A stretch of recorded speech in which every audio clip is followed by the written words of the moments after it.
So my name is Christal Jerez. I'm from Granada Hills, California, and I go to American University in Washington, D.C.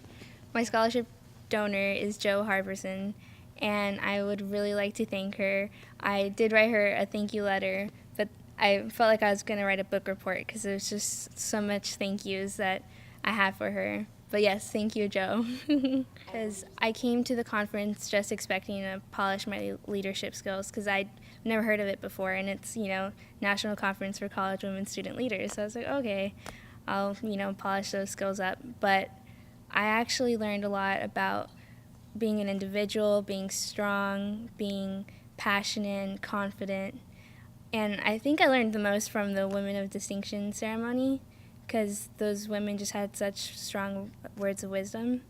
It amazed me, their stories.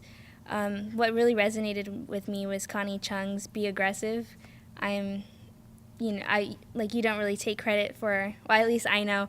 I always back away, like, oh no, it was a team effort. But you're the one who stayed up the whole night doing everything. So I need to learn how to do that, and she really taught me that it's important because look where she is today.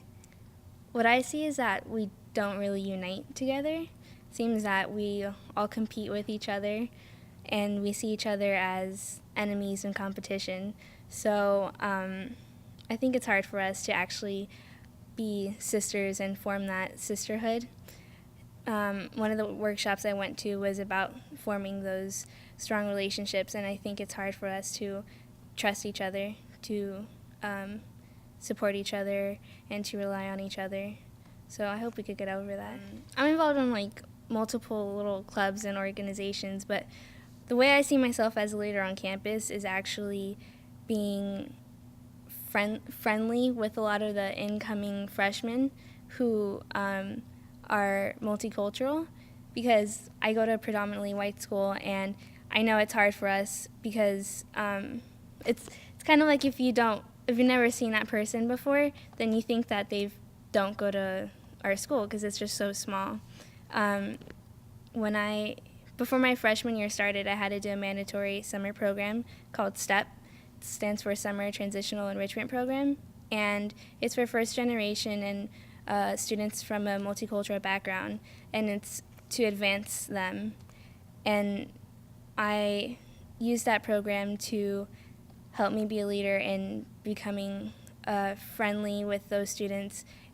STEP helped me in the sense that I know that there's people to support me, and although it's not like a club that, there's president and secretary and co-chair, it helped me find my place on campus in the sense that I'm there for others, and I know I have a responsibility to others.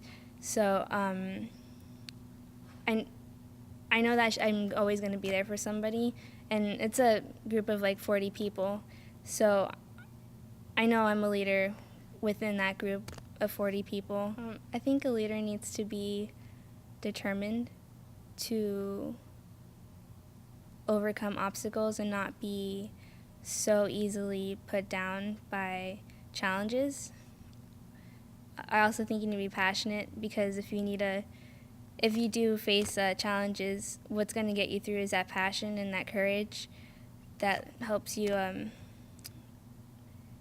just be successful and effective. Well, I guess I'm giving back now that I'm actually one of the program assistants for STEP this summer, because I've noticed that it made the biggest impact on my college career, that I knew I wanted to be a part of it. So now, 2 years later, I'm training to be the program assistant, and I haven't met the incoming freshmen yet. They'll be here. They'll be on campus soon, and I'm ready to be their mentor and their friend, and be there for their 4 years of college, and actually even longer, so that they know how to register, and they know how to deal with roommate problems, and how to not be so homesick, because I'm from California. It's hard going to school across the country. So I'm just going to be there for those obstacles that come when you're in college. I basically love the science of sound and recording and sound synthesis. I kind of stumbled upon it in high school when my brother was like, you should really look into that, and I didn't know you could like actually study it, but I've always been interested in it, watching VH1 Classic little 1-hour documentaries on the making of this album and the making of that, and I never knew how like detailed everything was, and now like I want to work on those details of making albums and engineering those albums. So that's, I mean, I just kind of stumbled upon it, but it's definitely, I knew I liked it. I definitely want to do it. It's going to happen. So I would like to, if I could, I would like to give her a hug over this video. Really strong one, saying thank you, Joe Harbison, for providing me this opportunity to meet and hear stories from such strong women. And I'm excited to become a part of this because it's going to continue.